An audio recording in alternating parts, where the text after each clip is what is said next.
जय आगरी कोळी मित्रांनो. सो आजचा विषय आपला जो आहे तो आहे इंटरनॅशनल एअरपोर्ट नवी मुंबई या आंतरराष्ट्रीय विमानतळाला माननीय श्री दिबा पाटील लोकनेते किंवा देवरूपी श्री दिबा पाटील लोकनेते यांचं नाव लागावं म्हणून आमची सहकलाकार रश्मिता पोपेटा आज अमरण उपोषणासाठी इथे बसलेली आहे. मी सध्या विमानतळाच्या बाजूला आहे आणि चिंचपाडा जो ब्रिज आहे ज्याच्यावरतून गाड्या जात आहेत आणि त्याच्या खालून जो एक सर्व्हिस रोड आहे त्या बरोबर बीचच्या खाली ती तिथे बसलेली आहे उपोषणाला. आणि आमचा सर्वांचा सर्व कलाकारांचा तिला सपोर्ट आहे आणि हा जो विषय आहे तो विषय खरंच जाणून घेण्यासारखा आहे.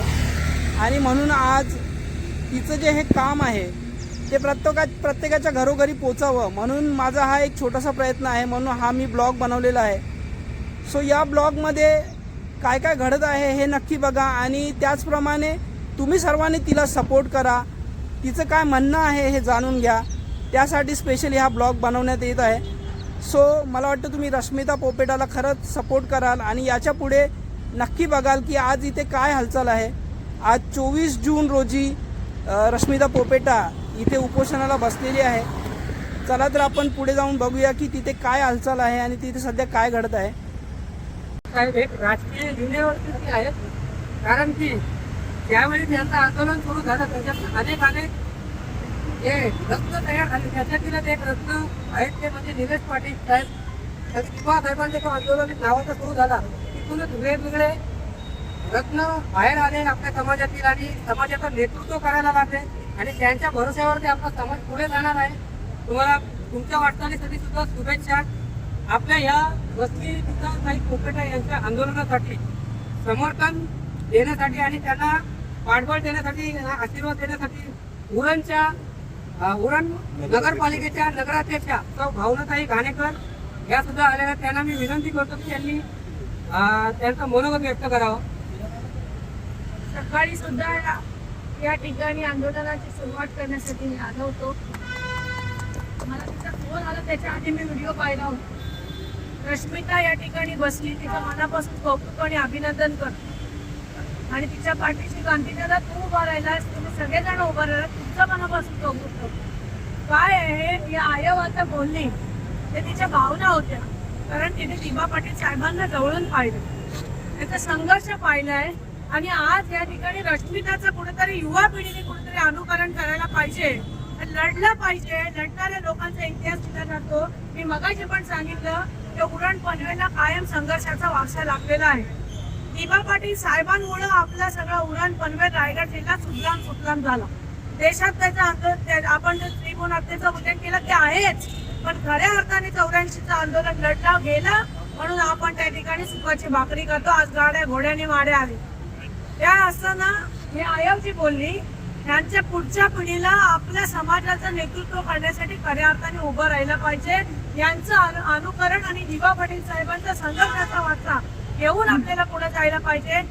बाळ्या मामा त्या ठिकाणी भिवंडीवरून त्या ठिकाणी दिबा पाटील साहेबांसाठी येतो, त्यांना दिबा पाटील साहेबांच्यासाठी प्रेम आहे म्हणून येतो, आपल्या समाजाप्रती प्रेम आहे म्हणून येतो. आज आंतरराष्ट्रीय विमानतळाला दिबा पाटील साहेबांचं नाव लागलं काय आणि नाही लागलं काय, त्यांना काय फरक पडणार आहे का? नाही. परंतु आज हे निलेश दादा बोलले की आपण सगळ्यांनी संघटित व्हायला पाहिजे, लढायला पाहिजे.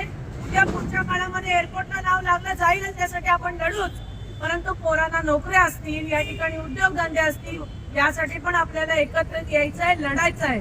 नाहीतर आपला समाज हा परपटला जाईल, आपली पोरं परपटली जातील, यासाठी प्रयत्न करायचा आहे. मी त्या आयवचं मनापासून अभिनंदन करते, रश्मिताचं करते, पण आज इतक्या वयात सुद्धा त्या ठिकाणी रश्मिताला पाठिंबा देण्यासाठी आली. आणि युवा पिढी काय करते, काय करत नाही. करायला पाहिजे. शिकलेले आहात तुम्ही, पोरं सवरलेले आहात, त्या ठिकाणी उच्च शिक्षित आहात तरी सुद्धा कुठेतरी तुम्हाला त्या ठिकाणी डावलला जातं. यासाठी सुद्धा पुढच्या काळामध्ये आपल्याला आवाज उठवायचा आहे. आम्ही सगळे रश्मिताच्या पाठीचे आहे, पण बाळामामा तुमचं मनापासून कौतुक करते. तर या ठिकाणी रस्त्यावर बसलेल्या छोट्या आंदोलनांसाठी तुम्ही पाठिंबा देण्यासाठी आलात. तुमच्या उरण पनवेल आणि प्रत्येकाच्या मनामध्ये तुमचं एक आदराचं स्थान निर्माण झालेलं आहे. पुढच्या काळामध्ये तुम्ही आमच्या समाजाचं नेतृत्व करालच, त्याच्यामध्ये निर्मात्र शंका नाही. जय हिंद, जय महाराष्ट्र. मी मामाला एक विनंती करेन. रश्मिता ताईला रश्मिता ताईला एक पुष्पा त्याने आणि त्यानंतर आमच्या अजयही इकडे आली. आयवला घ्या. आयव गेल्या गेले आणि खासदार साहेबांनी करावं. दादा आयव गेल्या घरी. सकाळपासून बसतो. गेल्या की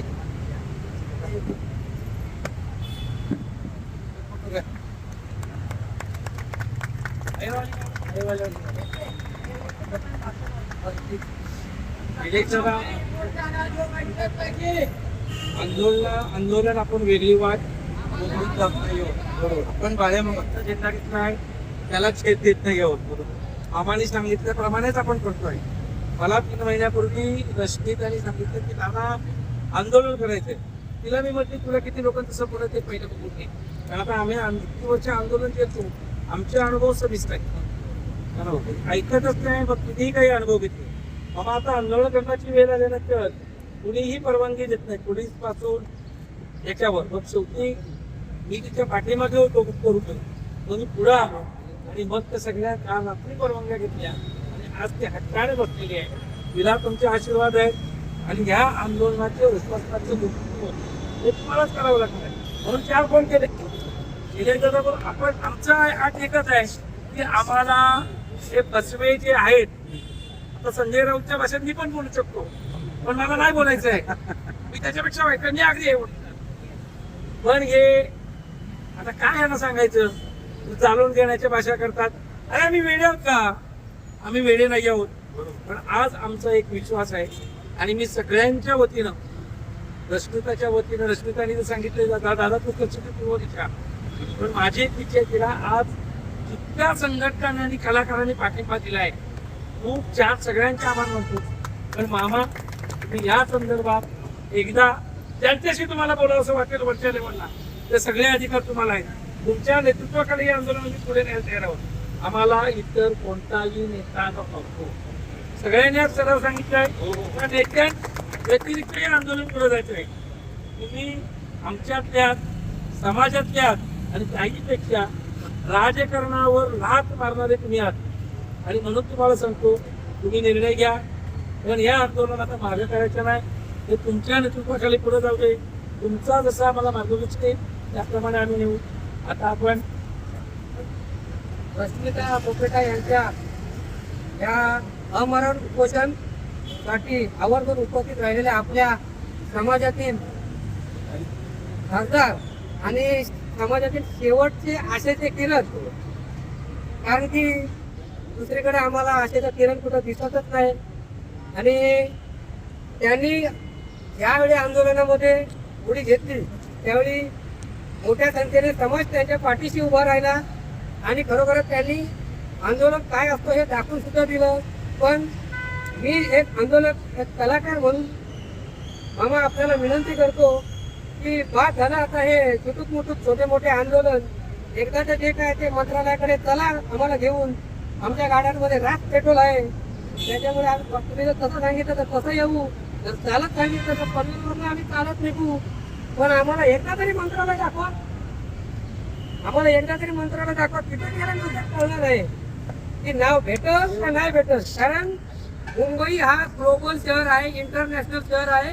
पनवेलमध्ये आंदोलन केलं तर कोल्हापूरला समजत नाही पण मुंबईमध्ये आंदोलन झालं औंधाजवळ तर अख्ख्या महाराष्ट्राला आणि अख्ख्या भारत देशाला समजणार आहे की आंदोलन कशासाठी होते. त्याच्यामुळे मामा विनंती आहे की आम्हाला एकदा तरी मंत्रालयाची पिकनिक होते भूमिपुत्रांची. आंदोलन मंत्रालयावर जायचं का नाही सगळ्यांची इच्छा आहे. हे धडक आता थांबायचं. बाळा मामा आगे बढ़ो. रश्मिता पोपेटा आगे बढ़ो. रश्मिता पोपेटा आगे बढ़ो. बाळा मामाला विनंती करतो की त्यांनी आंदोलनासाठी मार्गदर्शन करावं आणि पुढील रूपरेषा आम्हाला निश्चित करावी. कारण की पुढची रूपरेषा आम्हाला गरजेची आहे. धन्यवाद.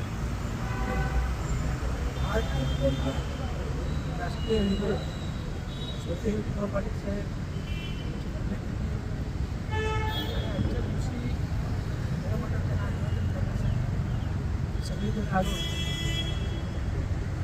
संधीमध्ये आपण पाहिलं असेल म्हणजे अनेक वर्षापासून त्यांचं नाव विमानतळाला लागावं यासाठी अनेक संघटना काम करत आहे. अनेक संघटना आंदोलनात सहभागी आहे. आणि आज या ठिकाणी जेव्हा मला संतोषजी मला फोनवरून सांगितलं की आमच्या अस्मिताताई कुठेच ते आमची समाजाची कन्या आहे आणि ही जेव्हा तर आंदोलन उपोषणाला बसणार आहे तेव्हा मी नक्कीच सांगितलं आपण भेट घेऊ. काहींशी चर्चा झाली, काही बोलले गुरुसाहेबांच्या आणि आम्ही इथे भेट घेण्यासाठी आलो. सगळ्यात पहिले तर या उपोषणाला तर माझा पाठिंबा आहेच आहे. त्याही पलीकडे जाऊन सांगतो समाजातील तरुण तरुणींनी याचा आदर्श नक्कीच घ्यायला हवा. कारण आपण जेव्हा रामायणाचा इतिहास वाचतो तेव्हा त्या खारुताईचं किती महत्त्व आहे आपणही पाहिलं असेल. त्यांचे ते प्रयत्न होते. आज रश्मिताताईंनी तर प्रयत्न केले, प्रामाणिकपणे प्रयत्न केला. त्याच्यामुळे जेव्हाही विमानतळाचा नामांतराचा इतिहास बघितला जातो तिथंही खारीच्या लोकांनी काढत असतो पण नाव हे आदराने घेतलं जाईल. आणि म्हणून आपण सगळेजण ज्या पाठीशी ठामपणे राहणार आहोत सगळ्यांना जे काही अधिकारी असतील लोकप्रतिनिधी असतील तर सगळ्यांना आव्हान करतो. खास करून समाज बांधवांना आणि भगिनींना आव्हान करतो की आपण सगळेजण जर मोठ्या संख्येने इथं उपस्थित राहिले इथं सगळ्यांनी भेट दिली तर त्याची दखल शासनाला घेतली. पण त्याच्यासाठी आपल्या मुलीच्या पाठीशी आपण ठाम राहिले पाहिजे आणि आपण सगळ्यांनी तिला सपोर्ट केला पाहिजे. मी कधीही सांगतो हे कुठल्या नेतृत्व असा मला स्वतःला पण करायला आवडत नाही आणि मी कोणालाही सांगतो नेतृत्व कोणीही करावं पण काम झालं पाहिजे. आपण सत्ताधाऱ्यांनाही सांगितलं होतं तुम्ही याचं नेतृत्व करा, तुम्ही नाव लावा ना. आमच्या आंदोलनात तुमच्या नेतृत्वाने काम करत तयार आहे परंतु हे सगळं पळून गेले. एकदम क्लिअर सांगतो दहशतवादीचं काम आहे पण त्यांना सोडून हे सगळे संघटनाचे कर्मी देत आहे. आणि म्हणून रश्मिताचा हा जो प्रयत्न आहे या प्रयत्नात आपण सगळ्यांनी तिला सहकार्य करायचं आहे. सगळ्यांनी तिला सोबत राहायचं आहे.